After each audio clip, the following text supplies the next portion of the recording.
आप देख रहे हैं गौरव हॉरर स्टोरी गौरव के साथ। अगर आपने हमारा चैनल अभी तक सब्सक्राइब नहीं किया है तो कर दे और साथ ही बेल आइकन को भी ज़रूर दबाएं ताकि आने वाली वीडियो का नोटिफिकेशन आपको जल्दी मिल जाए।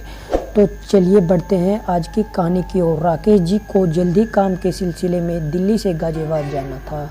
दरअसल राकेश का गाजियाबाद में करीबी ना होने के कारण उन्हें दिल्ली में रेंट पर मकान मिलना बेहद मुश्किल हो रहा था, मगर राकेश जी को बड़ी आसानी से एक ठीक ठाक मकान रेंट पर मिल गया। मकान 5 मंजिला था और राकेश जी का कमरा 5वें फ्लोर पे था। राकेश जी को इस बिल्डिंग में रहते हुए लगभग 2 हफ्ते बीत चुके थे। इस दौरान राकेश जी को इस बिल्डिंग में एक बात बेहद अजीब लगी थी। वो थी बिल्डिंग का दूसरा और तीसरा फ्लोर। दिन में भी यहाँ रात जैसा अंधेरा होता था। राकेश जी को ज़्यादा वक्त अपने रूम में ही बीतता था। दिन भर में 1 या 2 बार ही वे घर से बाहर निकलते थे। एक रोज़ राकेश जी दूध लेने के लिए नीचे उतर ही रहे थे कि वह किसी से टकराते ही उन्होंने पीछा पूछा कि कौन है यहाँ सीढ़ियों पर, मगर कोई जवाब नहीं आया। दरअसल वह बिल्डिंग का तीसरा फ्लोर था जहाँ बेहद अंधेरा था, जिसकी वजह से राकेश जी को पता नहीं चला कि वे किससे टकराए।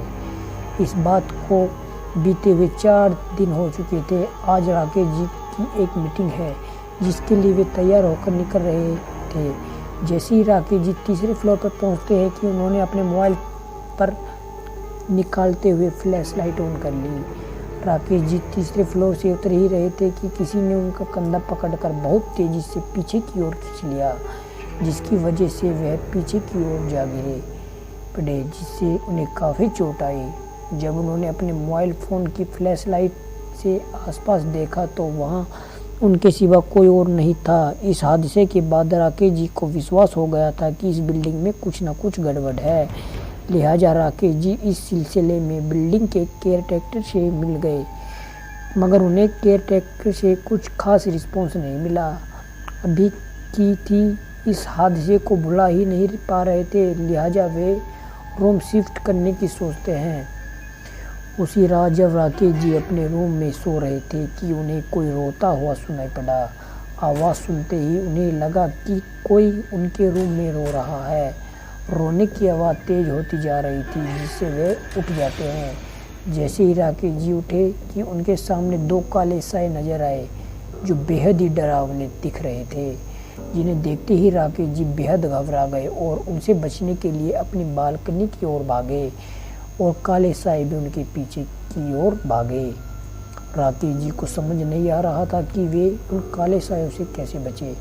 बालकनी से वापस घर के दरवाजे की ओर जाना संभव नहीं था, लिहाजा राकेश जी घबराहट में बालकनी से नीचे कूद जाते हैं। भाग्यवश वे जहाँ गिरे वहाँ रेत का ढेर था, जिसकी वजह से उन्हें काफ़ी कम चोट आई और तुरंत ही हॉस्पिटल ले जाया गया। लंबे इलाज के बाद जब वे ठीक हुए तो इस घटना की चर्चा उन्होंने अपने एक दोस्त से की, जो कि एक वास्तु विशेषज्ञ था। जब उसने उस बिल्डिंग का मुआयना किया तो उसने बताया कि यह बिल्डिंग वास्तु दोष से भरी पड़ी है, जिस वजह से इस बिल्डिंग में नकारात्मक शक्तियाँ फैली हुई है। आगे पूछताछ से पता चला कि इस बिल्डिंग में बहुत सी किराएदारों की मौत भी हो चुकी है, जिनकी मौतों का कारण अलग अलग था। कहा जाता है कि अगर कोई मकान वास्तु दोष से ग्रस्त हो तो कहते हैं कि उस मकान में सामान्य मकानों की तुलना में मुसीबत अधिक आती है। तो दोस्तों, आप वास्तु दोष को ध्यान में रखें और संपन्न रहे। तो मैं आपका दोस्त गौरव फिर मिलता हूँ एक नई वीडियो के साथ। तब तक आप अपना ख्याल रखना। Bye, take care.